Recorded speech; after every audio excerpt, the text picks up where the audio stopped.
Ajá. ¿En dónde se nos haría ese embudo prácticamente de tráfico?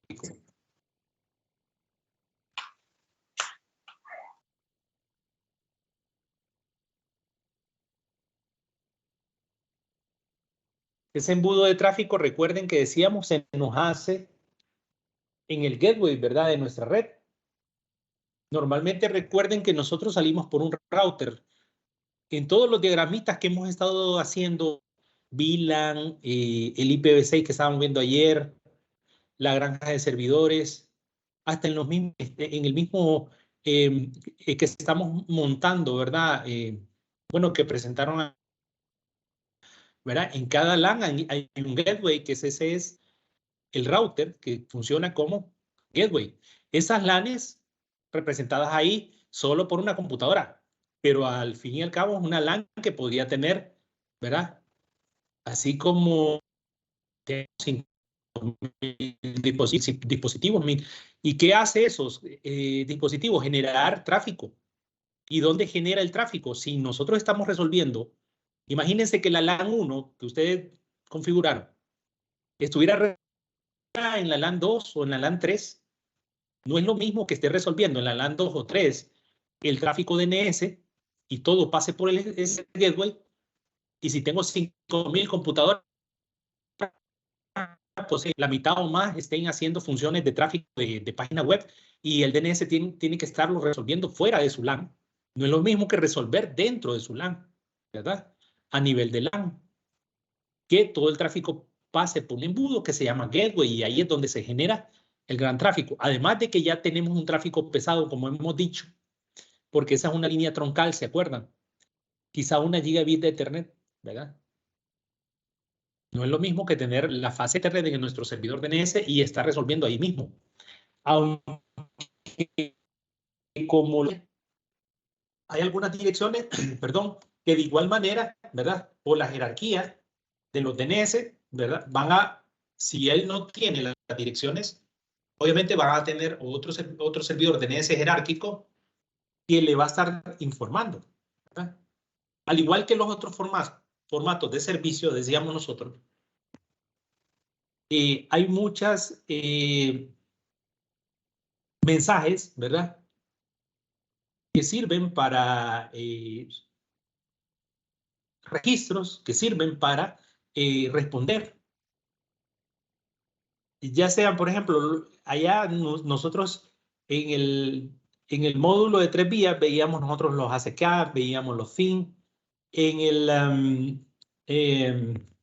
el de correo, ¿verdad? Miramos algunos registros, MX, A, y todo eso es información de consulta-respuesta en donde se guarda cierta información, ¿verdad? Y se envía ciertos datos. Y aquí nosotros también tenemos igual algún formato de mensajería que sirve para que esto se vuelva más dinámico. Aquí es donde tenemos entonces un árbol jerárquico, decíamos nosotros, del DNS, ¿verdad? Vean ustedes, la jerarquía mayor que nosotros tenemos, ¿verdad? O el nivel de root en dominios, tiene que ver con todos aquellos, digamos, URLs, ¿verdad? Que terminan, o dominios que terminan en .com, .org, .edu, los nombres .net, los nombres de los países, ¿verdad? Que, por ejemplo, Australia, AU, Colombia, CO, Honduras, HN, ¿verdad? Y así sucesivamente. Entonces, al no resolver localmente, obviamente, pero ya hay un tráfico X que nosotros estamos absorbiendo al no tener nada. Este es el comando en ese loop que nos define, por ejemplo, cuando nosotros queremos conocer una dirección, un dominio, y queremos ver la dirección IP, ¿verdad? Él nos va a resolver esa dirección IP, nos va a traer la dirección IP, porque es necesario muchas veces, es necesario porque nosotros a veces necesitamos como hacer pruebas, ¿verdad? Con esas direcciones. Ver si incluso en la parte de seguridad Es una dirección propiamente. Imagínense, el otro día hablábamos de la seguridad desde el punto de vista de que un dominio de una página nosotros nos lo pueden enmascarar, ¿verdad? Con un acento ahí o con una letra de un alfabeto griego, ¿verdad? Ruso, lo que sea. Pero entonces nosotros podemos mandar a resolver una dirección de nombres de dominio en una dirección IP. Y eso nos trae seguridad. Ah, decimos sí, esa sí es la página correcta. Por ejemplo, ok, otro protocolo que nosotros utilizamos y que siempre es, decíamos, un poquito transparente para el usuario, es el protocolo de HCP, ¿verdad? Esta es la asignación dinámica de host. Esto es lo que normalmente nosotros tenemos un router inalámbrico, ¿verdad? Con Wi-Fi, con la tecnología Wi-Fi. Y entonces, de manera transparente, el usuario, todos lo sabemos, es la contraseña. Y entramos, ¿verdad? Con la contraseña y ¿qué es lo que hace este dispositivo? Automáticamente por DHCP hace una asignación, como dice su palabra, dinámica, ¿verdad? Activa. Y entonces adjunta a nuestro dispositivo una dirección IP. Nos la asigna. Que no es lo mismo, ¿verdad? Como nosotros han visto, cómo configuramos nosotros las direcciones en todas las redes que hemos estado. Hasta ahorita teníamos un servidor de HCP por allá, ¿verdad? Y a veces lo usábamos en la granja de servidores. Pero en los últimos ejercicios para acá, ¿cuál es la configuración que hacemos? ¿Cómo se llama?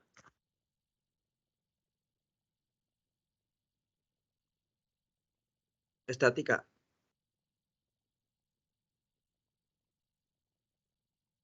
Correcto, una configuración estática, ¿verdad? No dinámica. Pero esa configuración estática, ¿qué sucede? Nosotros, que somos la parte técnica, por así decirlo, lo conocemos. Y un cliente normal y corriente, no le vamos a decir, mire, configure la dirección IP, ¿verdad? Hay lugares que por seguridad, sí, yo no asigno direcciones dinámicas, sino que cualquier cliente que entre, ¿verdad? Hay soluciones en algunos, soluciones me refiero de seguridad, en donde a través de la seguridad, por ejemplo, vaya en la universidad, en el edificio Alma Mater, usted tiene que poner su usuario de correo, contraseña, ¿verdad? Y a través de eso se va a loguear y le asigna siempre por DHCP, hace un registro, ¿verdad? Incluso a través de Mac, para registrar ese dispositivo que está agregado. Y si ese dispositivo es el correcto asociado al cliente, entonces lo deja ingresar. Lo mismo sucede entonces para IPv6 con DHCP versión 6. Hace algunos registros en donde se descubre, se oferta la asignación, se reenvía, etcétera. Esto lo estábamos tocando también el otro día, ¿verdad? Ok, aquí hay un laboratorio, que se habla de un laboratorio, pero ese laboratorio nosotros ya lo hemos hecho. El FTP, ¿qué decíamos del FTP? Que tenía puerto 20 y 21. Miren que el servicio de correo utiliza dos protocolos, básicamente, ¿verdad? Uno para envío, otro para recepción, normalmente SMTP y POP. Pues en el protocolo FTP se utilizan dos puertos, uno para consulta y otro para la descarga, los puertos 2021, ¿verdad? Eso también lo estábamos mencionando. Y teníamos por ahí un ejemplo de un SMB que sirve para hacer descargas de que también, ¿verdad? Utiliza Windows. Bueno, de ahí hacíamos el resumen de lo que habíamos aprendido en este módulo, ¿verdad? Y con eso concluíamos nosotros esta parte. También el día de ayer, ¿verdad? Nosotros entrábamos a lo que es una actividad de lo que es IPv6. Creo que esta parte ya la habíamos visto, pero en algunas de las ocasiones en donde tocamos IPv6, pero en alusión a lo que estuvimos discutiendo, o por lo menos presentando, ¿verdad? En el siguiente ejercicio que se va a abrir. Acuérdense que el ejercicio ahorita de esta semana es VLAN, ¿verdad? Ese es el que ustedes van a desarrollar, que ahí están todas las instrucciones en el PDF. No necesitan ahí nada más. Y ahora viene esta parte de IPv6, ¿verdad? En donde vamos a configurar algunos dispositivos con IPv6. Nada más para establecer una diferencia. Ayer les hacía alusión y les hacía un recordatorio de cómo se maneja IPv6. De igual manera, vamos a entrar entonces un poquito en materia nuevamente, repasando, ¿verdad? Repasando lo que es IPv6. ¿Por qué decíamos nosotros ayer y yo les comentaba por qué hay necesidades de IPv6? Porque hay problemas con IPv4, como el ejemplo que les ponía el día de ayer. ¿Se acuerdan cuál era el ejemplo que ponía? Vamos a ver si alguien me responde.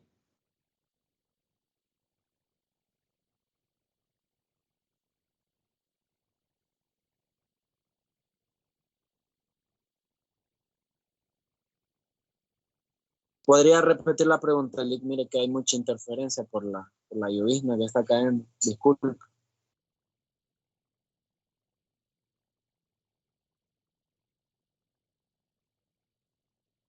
El ejemplo que nosotros poníamos el día de ayer era ciertas aplicaciones IoT a través de una cantidad de X de dispositivos en un bosque en Canadá, ¿verdad? Y ese bosque en Canadá utilizaba un sinnúmero o cantidad de dispositivos que tenían direcciones IP, ¿verdad? Y en este caso IPv4 no puede asignar tantas direcciones IP, ¿verdad? Como sí lo hace IPv6. ¿Por qué? Porque IPv6, a diferencia de IPv4, se manejan 128 bits, ¿verdad? IPv4, ¿cuántos decíamos que tenía?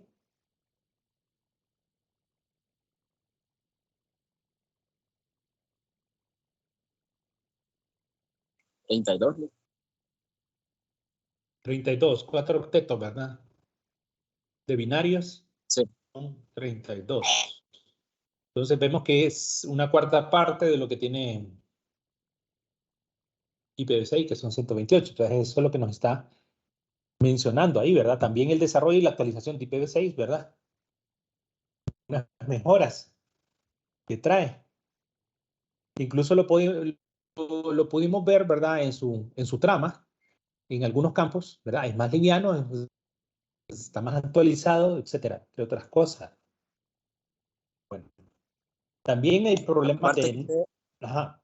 Aparte que usted decía que no utilizan privadas, sino que públicas. Así es, todas las Direcciones direcciones son... Así es, todas las direcciones son públicas.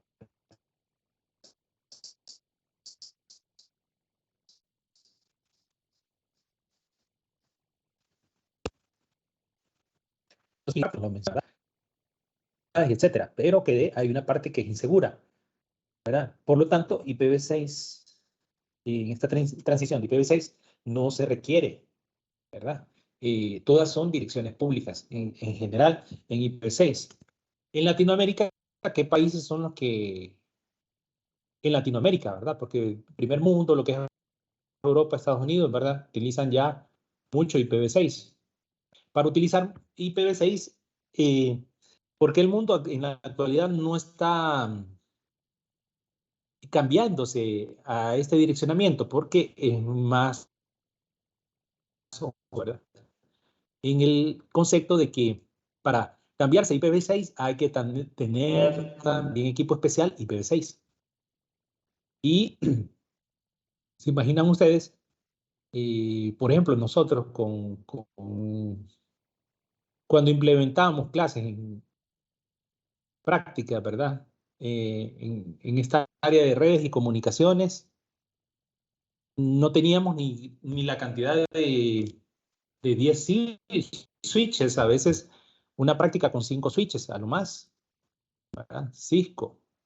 ¿Por qué? Porque cada dispositivo, ¿verdad?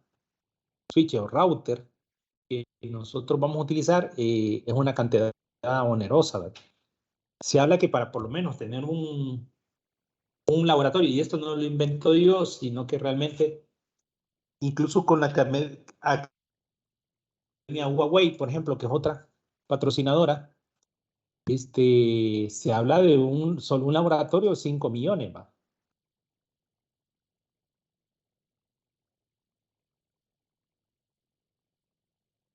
Por ejemplo, este ingeniero Gross, por ejemplo, me acuerdo que una vez estaba negociando, pero no sé a qué llegó, ¿verdad? Con ellos, con esta gente, pero hasta donde yo sé, ingeniería por lo menos no tiene un laboratorio tampoco completo como para tener por lo menos 20 switches, ¿verdad? Que cada estudiante esté o dos estudiantes, con las secciones que tenemos nosotros de más de 40, ¿va?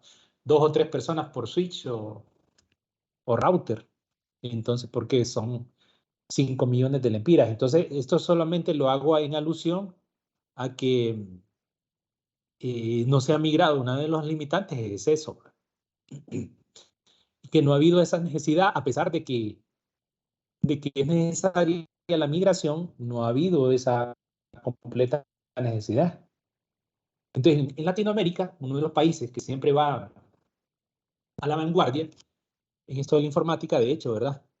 Si usted quiere encontrar mucho material de publicación de la parte de programación de informática en redes o lo que sea, ¿verdad? Bases de datos, que son las más comúnmente, ¿verdad? El desarrollo, que es bien pagado. Este, Les cuento que el área de redes es la menos pagada, ¿verdad? Es la menos pagada, a menos de que uno tenga su empresita por ahí que le genere algunos ingresos por concepto de instalaciones y tener sus contactos. Pero de lo contrario, pues no, realmente no hay así como que soy un empleado en el área de redes y me van a pagar bien, ¿verdad? No, eso generalmente son para la gente que desarrolla.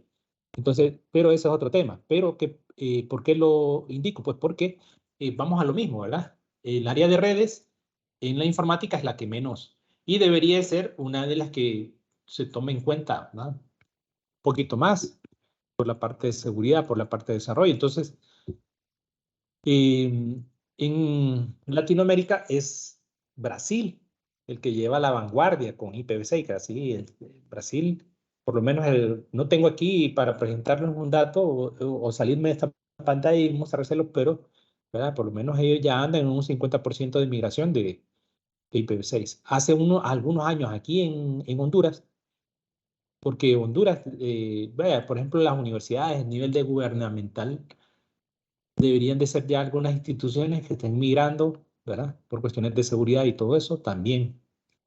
Pero aquí en el país, para irnos de lo macro a lo micro, de Brasil aquí a Honduras, aterrizar, por ejemplo, Unitec, ¿verdad? Era la que estaba un poquito a la vanguardia con su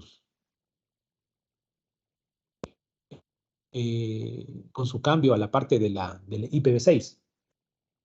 Entonces, esa es un poquito de la historia que yo conozco, ¿va? Hasta ahí.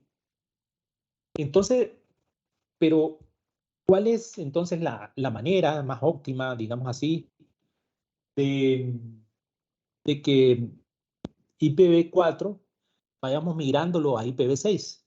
En la actualidad, ¿verdad? Por lo mismo que hemos dicho que no vamos a cambiar todos los equipos de un solo, pero sí puede ir coexistiendo. Entonces se espera que en una primera transición, ¿verdad?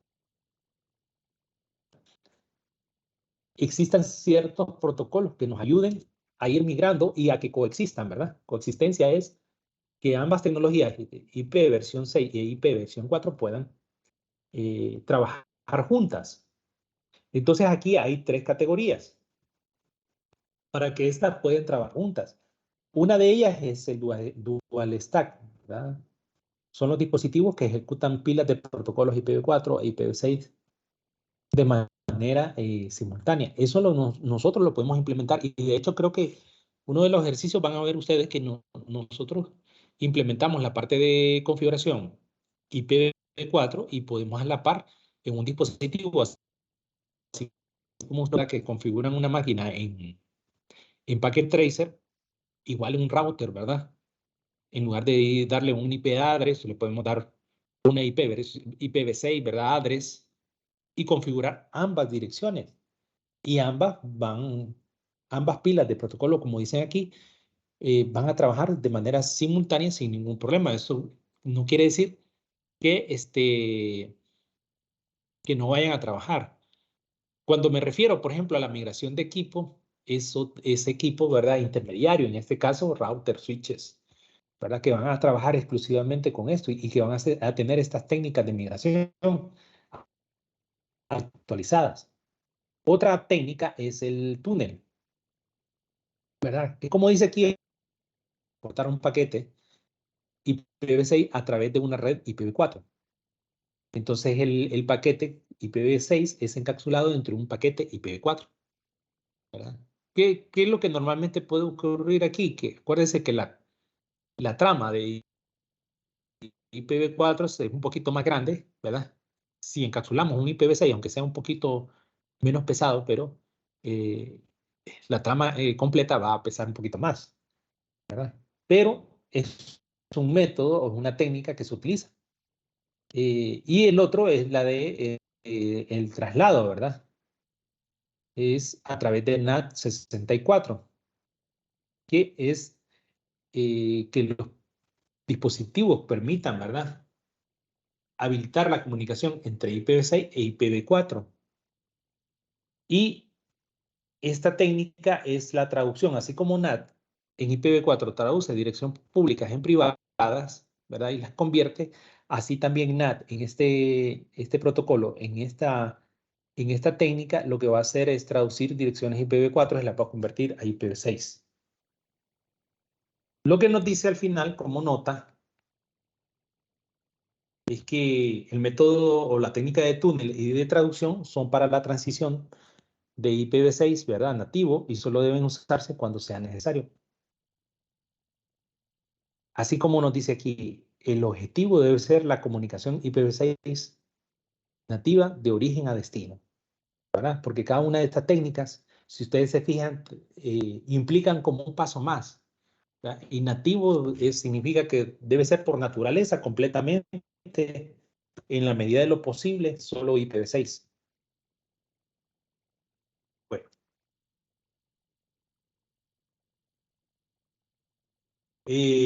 vamos a lo que es la representación de IPv6. ¿Cómo lo representamos? Ya lo hemos mencionado, una IP versión 6, ¿verdad? Tiene 128 bits de longitud y están escritas en hexadecimal, ¿verdad?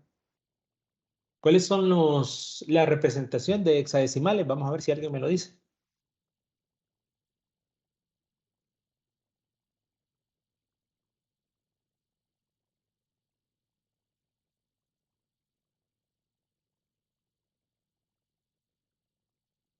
¿Nadie se acuerda, chicos? Hay 10, B11 creo, C12.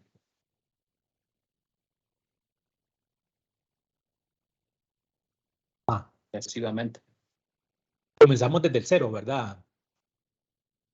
Son 0, 1, 2, 3, 4, 5, 6, 7, 8, 9, 10 es A, B 11, C 12,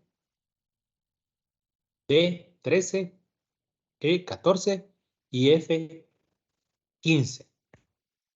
Entonces, ¿qué es lo que nos está indicando?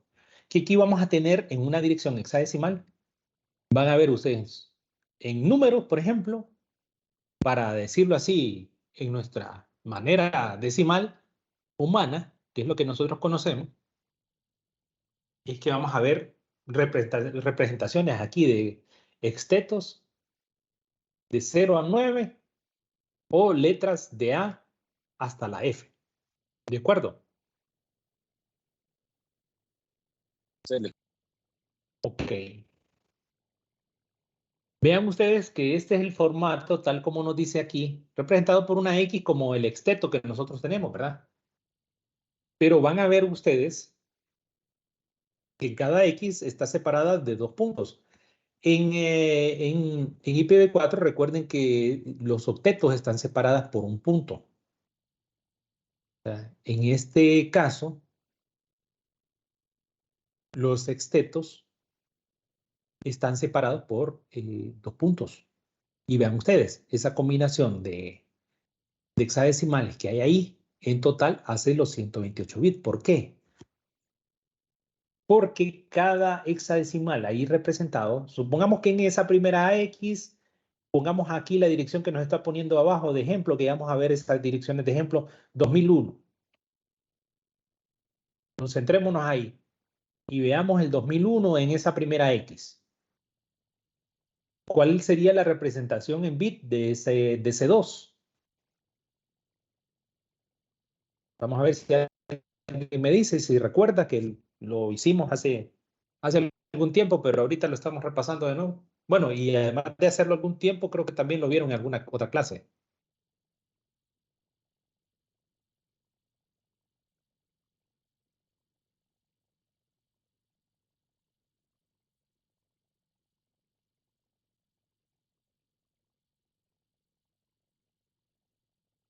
Nadie recuerda.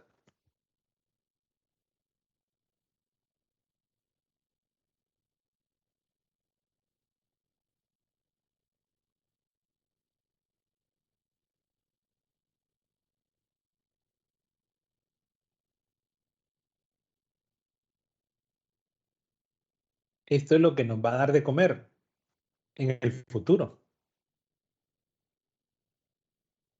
Y este es el lenguaje de la computadora que a nosotros nos tiene que gustar, nos guste o no. Así que recomendación, repasen siempre esto. El primer número, ¿verdad? En hexadecimal siempre es, o los números que estén aquí representados en hexadecimal, 2001, estamos agarrando el 2, está representado por 4 bits, sean ceros o unos. Igual que hacíamos en los octetos de IPv4, ¿se recuerdan? Hacíamos 2 a la 0 en el primer binario, 2 a la 1, 2 a la 2 y 2 a la 3. En este caso, desde 2, como son 4 bits los que representan cada hexadecimal aquí, ¿de acuerdo? Entonces solo agarramos las primeras exponenciales. 2 a la 0, 2 a la 1, 2 a la 2 y 2 a la 3. Entonces, según la combinación de bits, así como hacíamos en los octetos, ¿cuál es el número que representaría al 2? En 4 bits.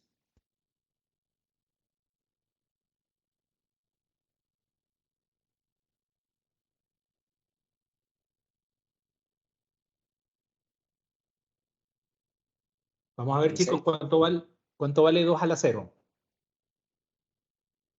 1, Ajá, y el siguiente 2 a la 1. 2, Entonces, agarraríamos 2 a la 2 a la 1, 1, que es igual a 2. Esto quiere decir que la representación de ese 2 en binario sería 0010. Sí, ¿verdad?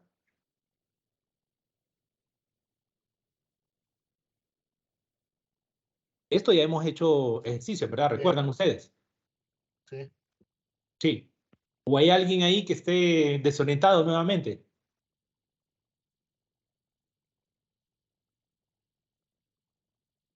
Si no, pues ahorita le hacemos, pero yo creo que recientemente estuvimos haciendo estas conversiones. Bueno, ustedes estuvieron haciendo el LSM y estuvimos haciendo unos ejercicios, ¿verdad? Que resolvieron satisfactoriamente, pienso yo. Por lo menos en la conversión. En donde tuvieron un problema fueron los saltos o cosas así, pero la conversión creo que la manejaban bien. Ok, si el 2 entonces está representado por esos 4 bits, el siguiente 0 está representado por 4 bits. ¿Cómo se representaría ese 0 con 4 bits? ¿Cómo sería si 2 se representa 0, 0, 1, 0? ¿Cómo se representa un 0? Todos estarían en 0. Todos estarían en 0. El siguiente 0, todos serían 0. Y el Igual. siguiente que es 1, ¿cómo se El representaría? último 1. 0, 0, El 0, último. 1. Correcto. Ok, entonces si nosotros estamos agarrando 4, 4, 4 y 4, solo en ese sexteto, en ese cuarteto de sextetos que hay ahí, ¿cuántos bits hay en total?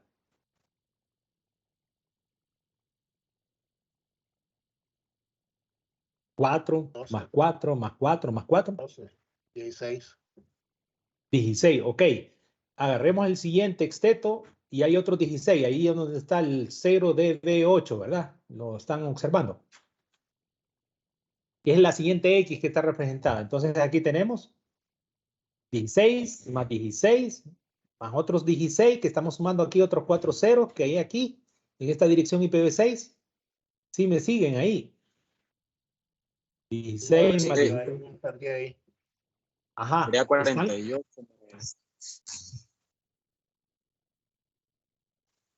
Sumemos 16 más 16 más 16 más 16 más 16 más 16 más 16 más 16. Bueno, 128. tenemos 128, ¿verdad? O podemos multiplicar, Sí. por ejemplo, como son, podemos multiplicarlo también. 16 por 8. 16 por 8 nos da 128, sí, ¿verdad? Sí. Ok. Si alguien se quedó ahí y no supo cómo hacerlo, tiene que repasar un poquito de matemáticas también, ¿verdad?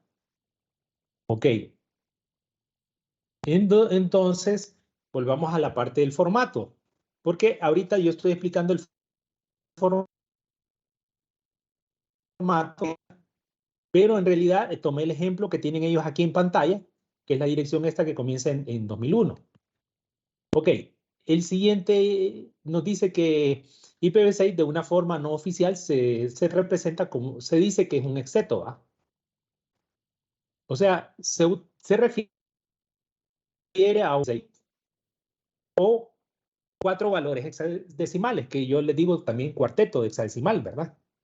Vean ustedes, entonces podemos decir que ese segmento de sexteto está conformado por 16 bits. Ahorita lo acabamos de ver y lo desarrollamos.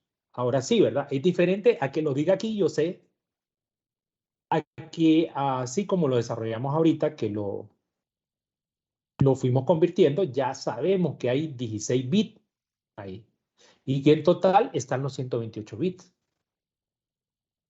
Entonces, este es el formato, ¿verdad? Como dice ahí, preferido, pues. Este es el formato preferido que nosotros tenemos en estas direcciones. Aquí vamos a ver dos ejemplos, por lo menos ahorita. Una combinación de diferentes formatos de IPv6 en direcciones. Perdón, entonces vamos a la siguiente. ¿Qué es lo que sucedió el día de ayer cuando nosotros, porque es lo que queremos ver, ¿verdad? Que ustedes no queden, pero porque aquí dice que es un 128 bits y yo lo miro que, ¿y por qué la pleca 64? ¿Se acuerdan? Que miramos, ¿verdad? Una pleca 64 que no se refiere a una máquina. ¿Qué decíamos? A esa pleca 64. ¿A qué se refería?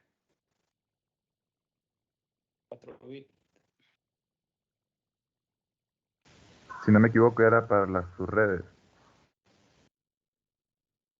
Ajá. Y hacía referencia yo, ¿verdad? A que esa pleca 64 no era una máscara como en IPv4.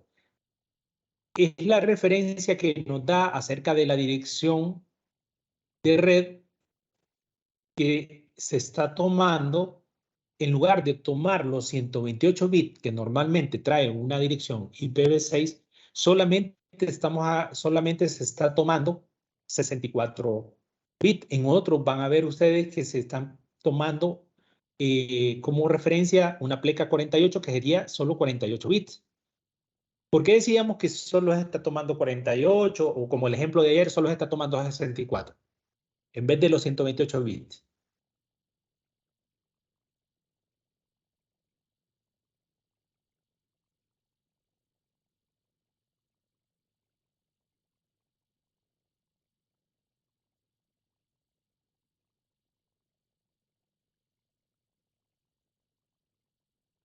Chicos, deben de, como les digo siempre, ¿verdad? Deben de anotar, tienen que ir con un lápiz, un papel ahí, porque eso es lo que los va a ir a ustedes haciendo notar o haciendo recordar, ¿verdad? La anotación es muy importante para que en la memoria quede grabado lo que nosotros estamos estudiando, porque esta hora es una hora de estudio, además de que lo estamos explicando, pero es una hora de estudio. Entonces, decíamos que solo se toman los 64 bits porque las direcciones hasta ahorita, en este momento, de IP versión 6, no ocupamos una dirección tan extensa como de 128 bits. Porque se acuerdan que ayer hablábamos de billones, de trillones de direcciones IPv6. Y en IPv4 hasta ahí llegamos a millones. Entonces, no es necesario que nosotros tengamos una dirección muy larga, por lo menos ahorita no lo requiere. El estándar, los que crearon, ¿verdad? A través de una estandarización, ¿se acuerdan? Que por aquí nosotros, vean, ustedes aquí, ¿ven? ¿Quiénes fueron los que crearon IPv6? No fue que lo inventó cualquier persona. Fueron quienes, los organismos de estandarización. Las instituciones en cada organización dentro de Latinoamérica, Norteamérica, Europa, África, ¿verdad? Asia, son las que se juntan. Por ejemplo, para Latinoamérica es LACNIC, que está en Montevideo, Uruguay. Estos son organismos que lo que hacen es que a través de grupos de personas se reúnen los mejores cerebros y dicen, vamos a hacer esto, vamos a montar un direccionamiento así, tal y tal, ¿verdad? Ok. Entonces, solo vamos a utilizar eso. Eso es lo que hace referencia a eso. Veamos entonces por qué una dirección nosotros como la de ayer mirábamos, no la mirábamos completa como la veíamos aquí de 128. Una, porque ya sabemos que solo estamos usando la mitad. Y en segundo lugar, otra, porque hacemos una representación de esa dirección, por así decirlo, de una manera comprimida. La dirección es tan extensa que se imaginan ustedes estar ingresando esos 128 bits por cada dirección, ¿verdad? Que sería mucho trabajo. Entonces, el organismo de estandarización también se dio estas reglas para que las siguiéramos. Entonces, como dice aquí, es la regla para ayudar a reducir notaciones. Y una de las primeras reglas es omitir los ceros iniciales. Vemos el ejemplo. Un exteto 0,1 a B. ¿Qué sucedió? Un cero inicial es omitido, ¿cierto? Ahí nosotros vamos a saber que hay un cero. Aunque está 1 a B, sabemos que hay un cero. ¿A dónde? Al inicio. Esta regla dice que solo al inicio. ¿Qué sucedería si yo omitiera los ceros en cualquier lado? ¿Verdad que habría una ambigüedad? Porque una ambigüedad se referiría a que usted diría, en 1AB 0. ¿Será lo mismo un exteto que diga 0, 1AB que 1AB 0?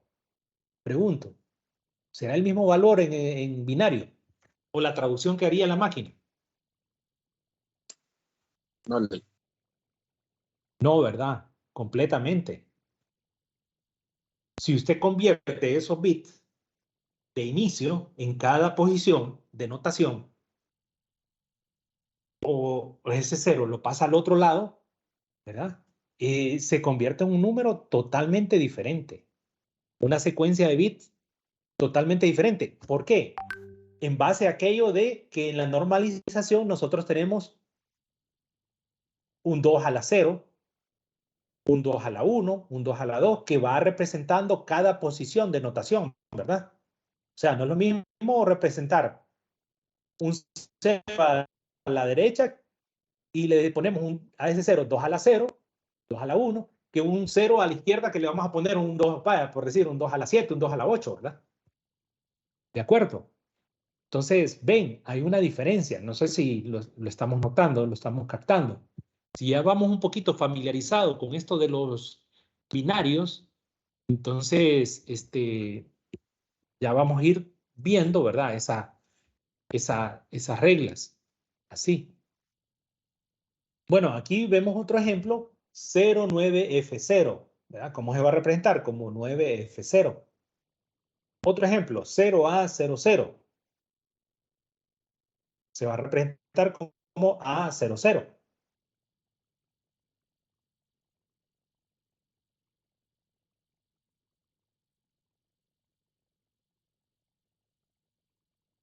Y vemos un 0,0 a B. En esa última hubiera existido, en lugar de ese sexteto hubiera sido, en vez de así como lo vemos, 00 a B, hubiese sido 000B. ¿Cómo hubiera representado?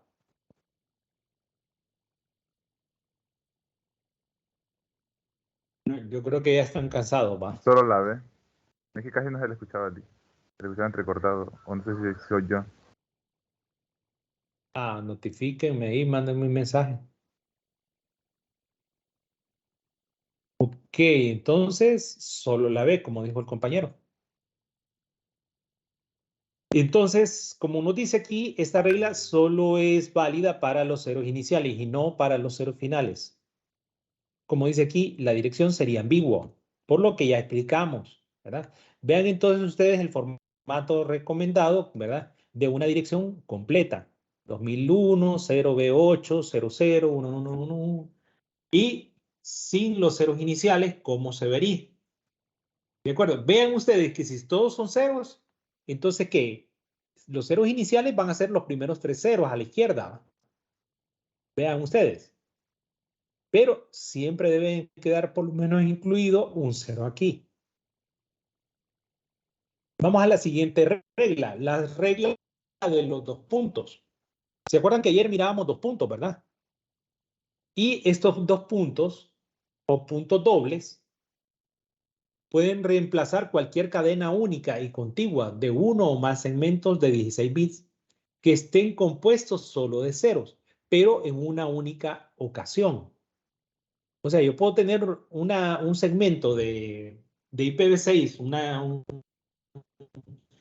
una dirección completa con un montón de ceros después del 2001, pero yo solamente puedo agarrar, ¿verdad? Un segmento de esta.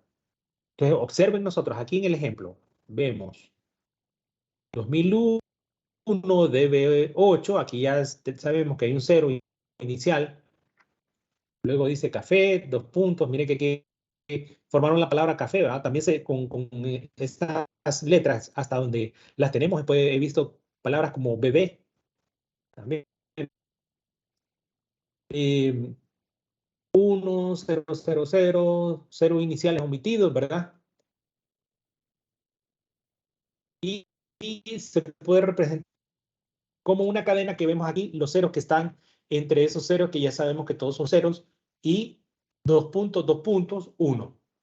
Eso significa que todo lo que está ahí, todos esos excetos, esos 3 excetos que están ahí, son ceros todos. Entonces los 2 puntos dobles se pueden realizar solamente una vez dentro de una dirección. Entonces, ¿por qué? Porque también habría más de una dirección resultante posible, ¿verdad? Vean aquí en el formato normal cómo lo convierte, y esos ceros que están aquí, que son una cadena de ceros, son en 2 puntos. Y ya sabemos que todo lo que está ahí son ceros. Ok, creo que vamos a llegar aquí, porque después tendríamos que ver tipos de direcciones IPv6, que hay únicas, múltiples, énicas. Por eso, y van a ver, ¿ve? Ahí está el prefijo 64 que mirábamos nosotros, que estamos tomando un segmento, una parte, ¿verdad? Ahí vamos a ver algunas direcciones. Este tipo de direcciones, ¿cómo comienzan? 2001, porque son únicas, múltiples, y algunas comienzan con algunos hexadecimales, como ustedes pudieron ver representados ahí. y, y, y, y, y, y, y,